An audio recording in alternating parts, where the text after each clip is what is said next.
Hello, I'm Alice Stropow, and I'm going to show you how I cover metal business card holders with polymer clay. This is one I just made, and it has my signature, one of my signature girls on here. This is similar to what I'm going to show you how to make today. It has a black background, but it could be any color. It could be a Skinner blend. It doesn't matter. It's just a sheet of clay rolled out to number 6 on your pasta machine. You need a metal business card holder. You need to open it up. Oops. And then place your clay on the front. And smooth it out and get all the bubbles out. Okay, and once you have all your bubbles out, I just use my regular blade and I cut around the edge. Perpendicular, you want it straight up and down when you're cutting, pretty much.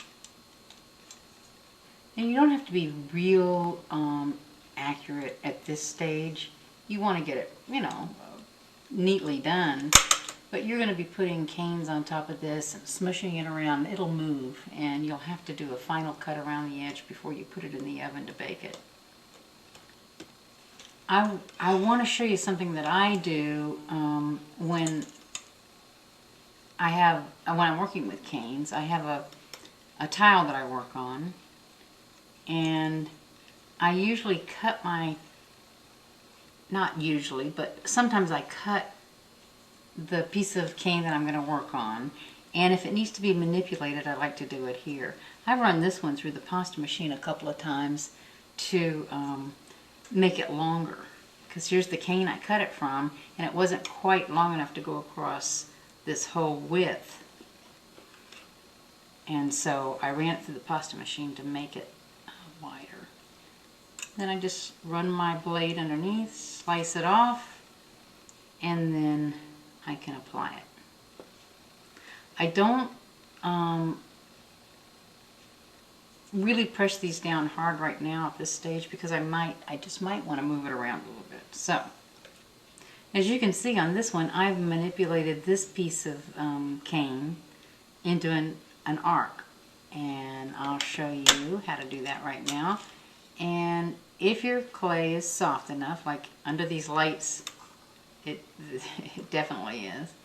It's easy to manipulate with your knife, your blade, and sometimes you can just manipulate it easily with your fingers. I'm trying to keep my fingers out of your way so you can see, but I kind of tap it and move it gently. And if you continue to try this, you'll get better and better at it as you go. And now I just slide the blade under, and I can place it wherever I want to on my business card holder here.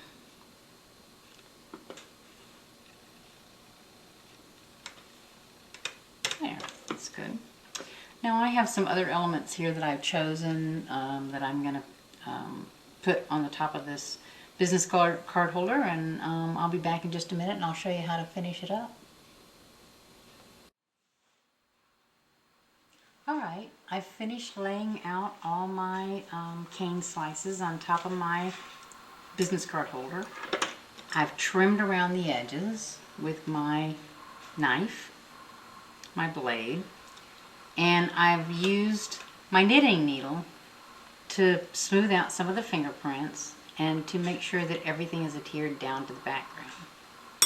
Then I like to use my large acrylic rod, and I smooth it one more time.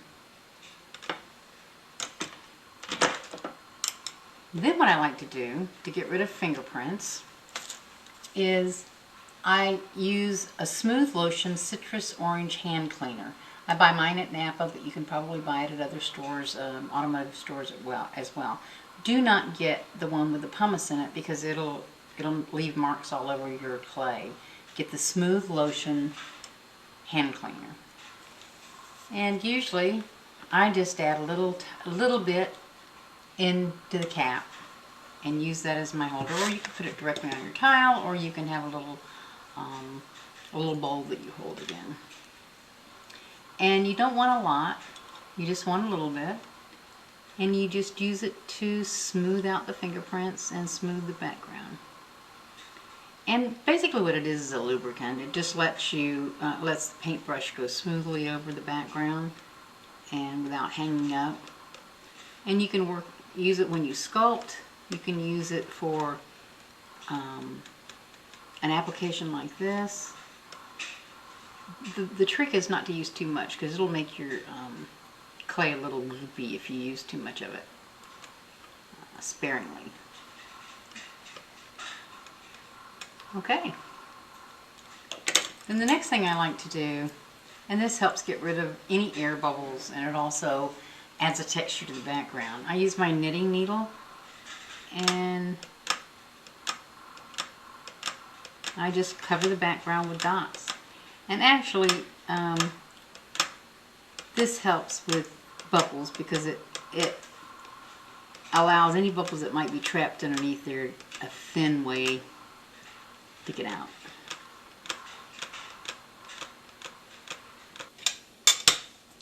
Okay, this is one I just got out of the oven, and I open it up and I use my fingernail, but if you don't have a strong fingernail, you can put your blade right under the edge of that. I just get it started a little bit, then I do pick up my blade and just run it right underneath like that. And it's off. And then I use super glue. This is a controlled gel, and I like that a lot because it goes right where you put it. It doesn't spread out or leak around.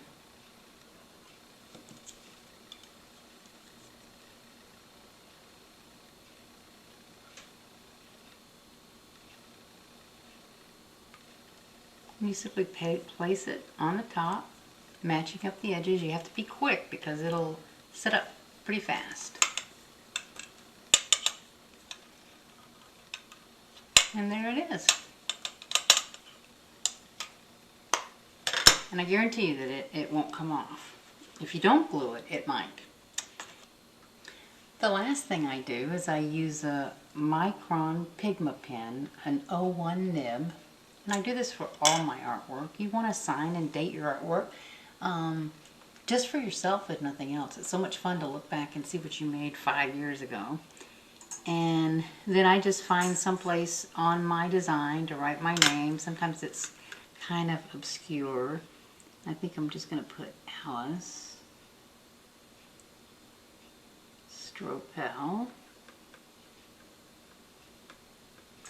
and then 2009. And that's it. I do take my heat gun. I can put this back in the oven for a couple of minutes, but I hate to heat the oven up just for that. So I just use my heat gun and just go over it for just a couple of seconds, and it'll heat set it and it'll never come off.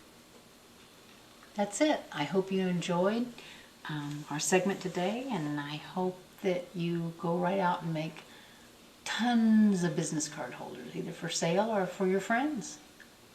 Thanks.